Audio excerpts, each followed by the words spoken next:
Misalnya diketahui fungsi vektornya adalah RT gitu ya. RT sama dengan FTI tambah GTJ ditambah fungsi H dari T komponen K. Nah, yang pertama, jika kita mau menghitung limit di suatu titik T menuju suatu nilai A, T-nya menuju nilai A, dan kita mau menghitung limit dari R, fungsi vektor R, maka sebetulnya Anda tinggal menghitung limit di titik yang sama untuk setiap komponen. Nah, gitu. Limit T menuju A, GTJ ditambah limit T menuju A dari HTK. Udah, tinggal gitu aja. Jadi di setiap komponen IJ dan K, tinggal dihitung nilai limitnya berapa. Nah, cara untuk menghitung limit di setiap titik di fungsi F, G, dan H, itu silakan pakai konsep limit di kalkulus 1. Ya. Yang kedua, kalau kita mau cari turunan keberapapun bebas ya. Turunan pertama dari fungsi vektor R. Sama kayak limit. Anda tinggal hitung turunan untuk komponen I, F aksen, tambah G aksen untuk komponen J, tambah H aksen untuk komponen K. Ya.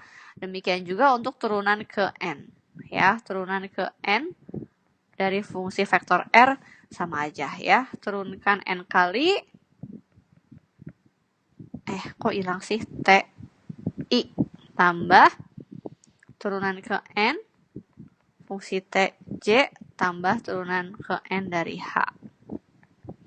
Gitu. Demikian juga untuk integral. Kita mau hitung integral dari R terhadap dt, misalkan dengan batas AB. Gitu ya, maka kita punya integralkan aja untuk masing-masing. Jadi FT dt I tambah integral A sampai B GT dt J tambah integral juga A sampai B HT dt K. Udah. Sedangkan masing-masing komponen ya, cara nyari limit, turunan, integral persis sama seperti di kalkulus 1. Ya, yuk kita lihat contohnya ya. Contoh, misalnya kita mau menghitung limit T menuju 2 dari RT, saya harusnya kasih RT-nya dulu ya. Misalnya diketahui RT-nya adalah akar TI ditambah T kuadrat min 4 per T min 2 J ditambah T dibagi T kuadrat plus 1 K. Misalnya gitu ya. Terus kita mau menghitung limit T menuju 2 dari RT. Udah, kita tinggal menghitung limit untuk setiap komponen. Ya, setiap komponen kita punya bahwa limit T menuju 2 dari akar TI tambah limit T menuju 2 T kuadrat min 4 dibagi T min 2J ditambah limit T menuju 2 dari T dibagi T kuadrat plus 1K. Gitu. Udah, tinggal dicari input kan ya kalau limit itu ya. Jadi kita punya akar 2I tambah. Ayo, siapa yang masih ingat kalau ini di input jadi apa? Kan ada penyebutnya. Penyebutnya T min 2. Kalau saya input 2 jadinya 0. Gimana dong? Itu kalau saya input kan jadi 0 per 0. Siapa yang masih ingat kira-kira pakai apa? Jika menemukan bentuk 0 per 0, ingat kembali Anda harus pakai aturan Hospital atau otak-atik bisa pakai memfaktorkan, memakai kalikan dengan sekawan, ya, atau misalnya dibagi dengan pangkat tertinggi, supaya bentuknya tidak 0/0, karena nggak boleh. Jadi ini kalau diinputkan 2 kuadrat dikurangin 4, 0. Dibagi dengan T min 2, 2 min 2, 0. Jadi bentuknya 0/0. Jadi saya kasih note di sini. Coba lihat. T kuadrat min 4 dibagi T min 2 bukankah sama dengan T kuadrat min 4 kita faktorkan. T min 2 dikali T plus 2 dibagi T min 2. Ini bisa kita coret. Gitu. Ya, karena bisa dicoret berarti sama saja dengan menghitung limit T menuju 2 dari T plus 2. J ditambah, sekarang yang komponen K-nya ya, di input ya. Nah, yang komponen K-nya kebetulan bisa langsung 2 per 2 kuadrat tambah 1, 5K. Sama dengan yang I-nya akar 2, yang J-nya udah tinggal di input. 2 tambah 2 kan 4. Jadi 4J tambah 2 per 5K. Selesai. Ada pertanyaan? Kita lanjut dengan contoh lain yang pakai turunan sama integral. Nah, Anda tahu kecepatan, percepatan, sama posisi? Ya, misalnya saya punya nih posisi, posisi benda yang bergerak, posisi benda pada waktu T dinyatakan oleh vektor RT. RT. Terus misalnya kecepatan benda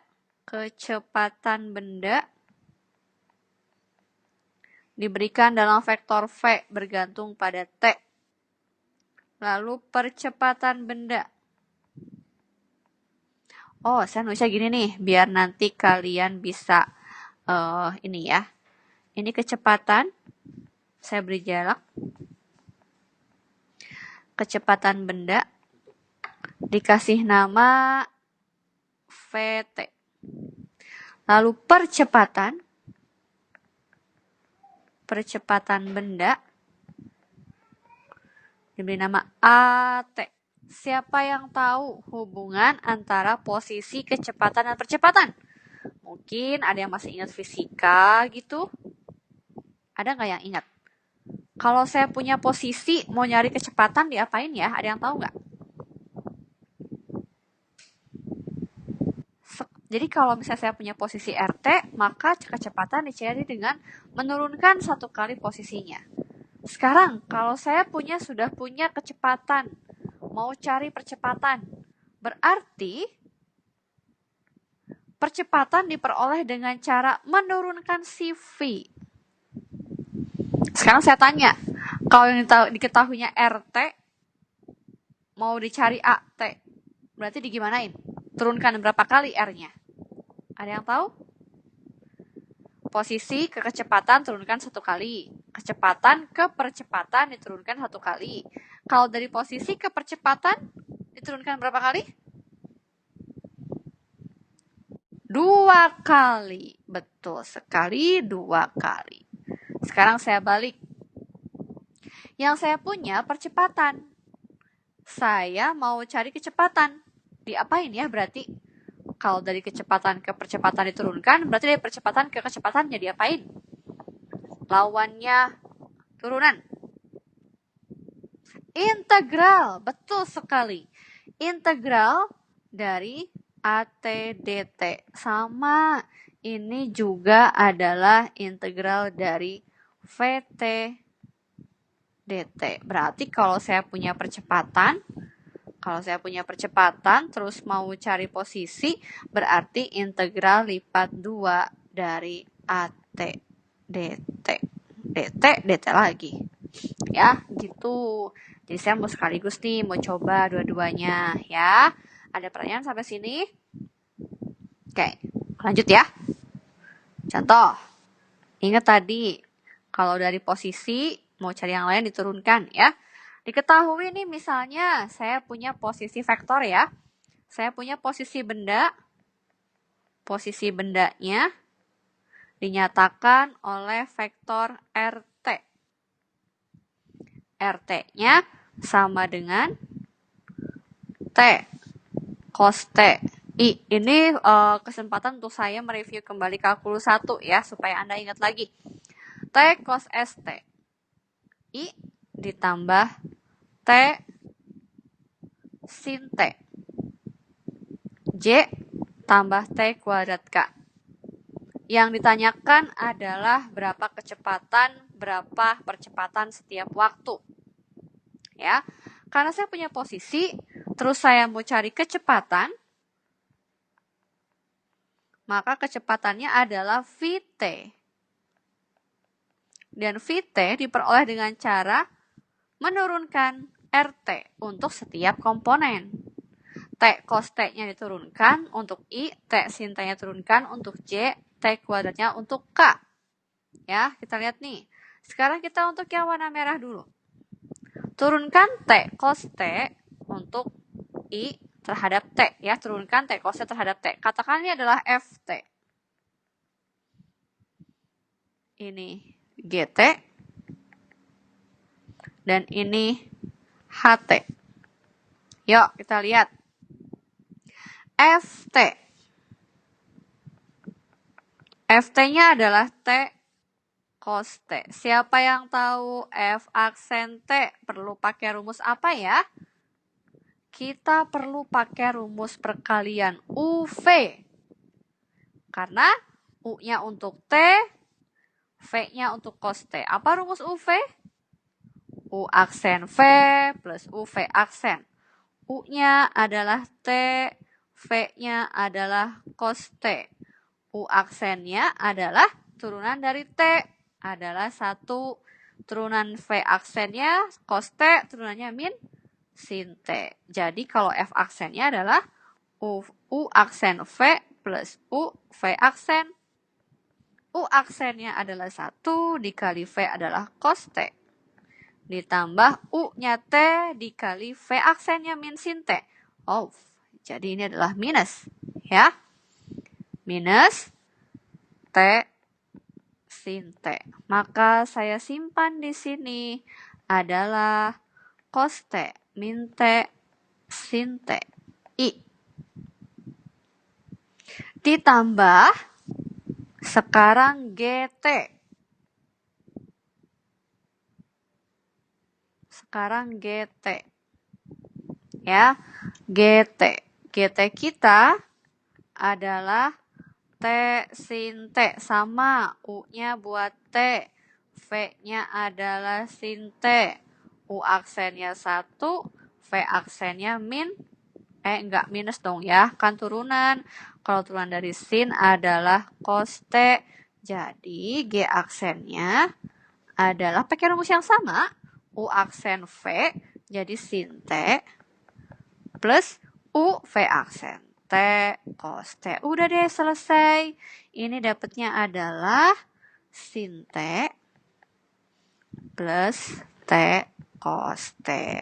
J ditambah turunan T kuadrat gampang, 2TK. Jika ada yang bertanya langsung diinterupsi aja ya. Ini adalah kecepatan setiap waktu. Sekarang, percepatan AT diperoleh dengan cara tinggal V aksen T. V-nya udah ketemu tadi di langkah yang pertama.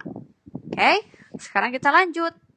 Maka AT-nya adalah, lihat yang berwarna merah, cos T min T sin T. Lanjut ya. Cos T turunannya min sin T. Sekarang ini, T sin T. T sin T udah ada nih di sini. Turunannya ada sin T plus T cos T langsung aja. Tapi karena di sana negatif T sin T, berarti ini adalah negatif sin T, negatif T cos T. Untuk komponen I.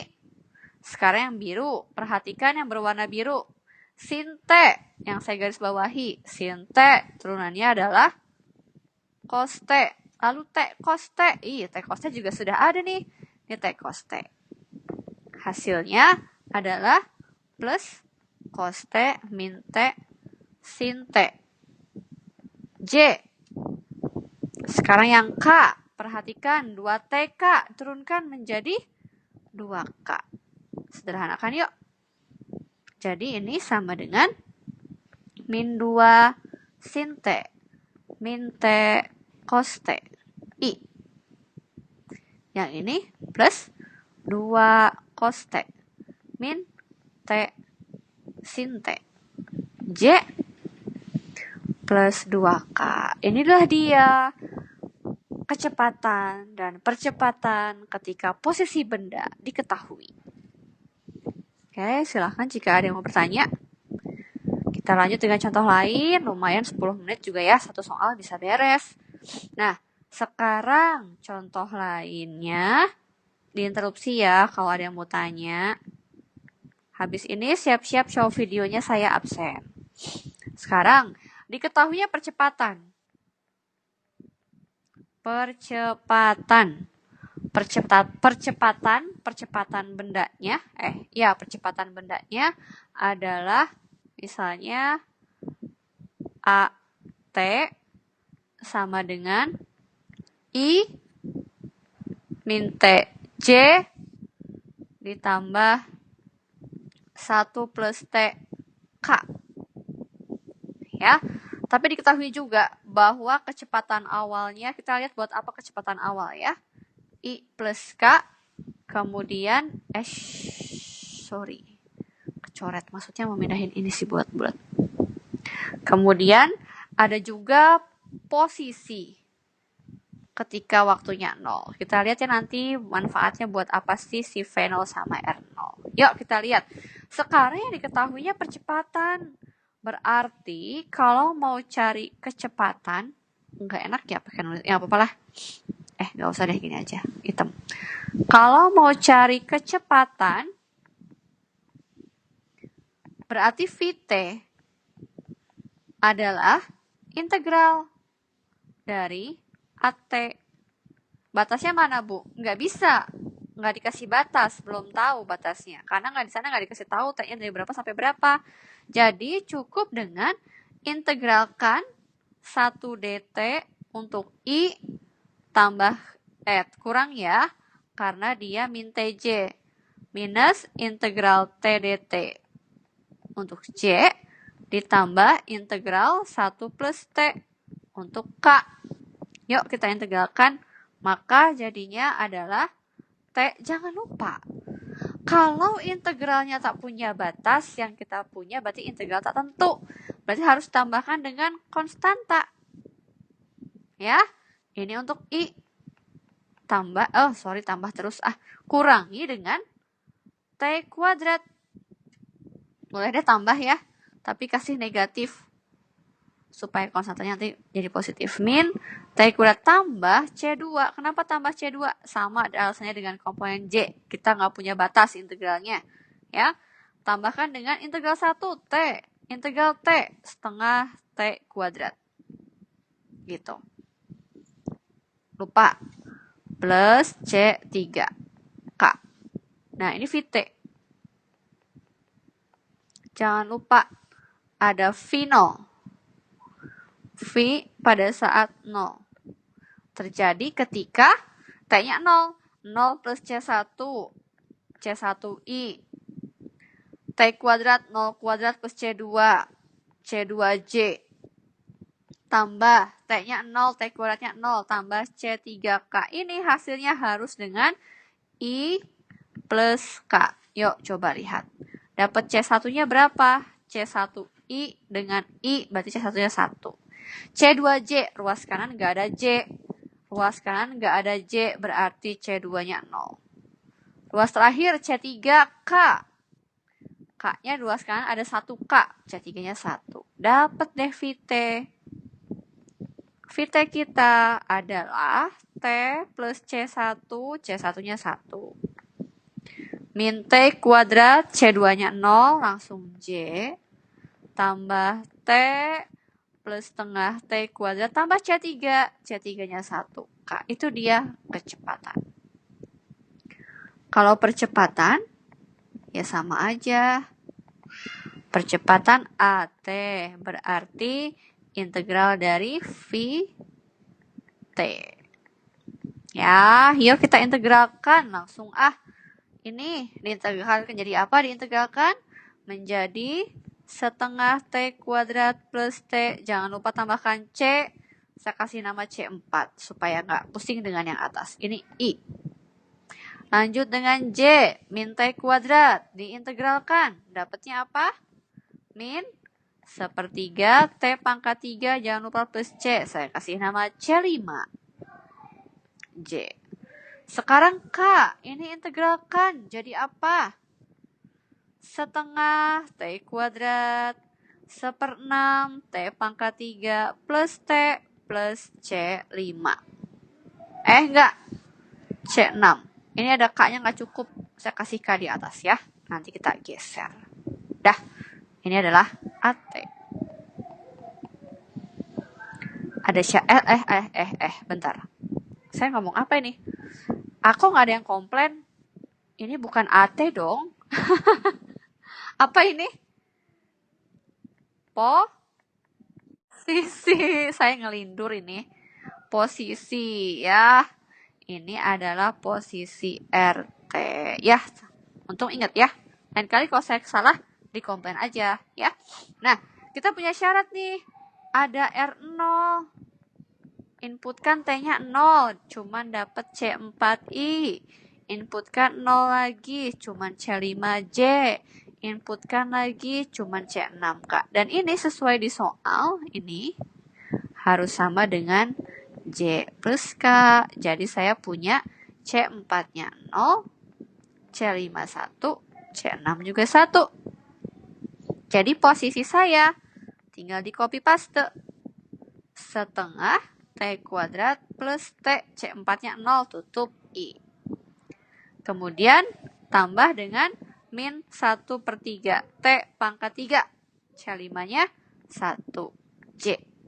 Tambah untuk yang K di copy juga.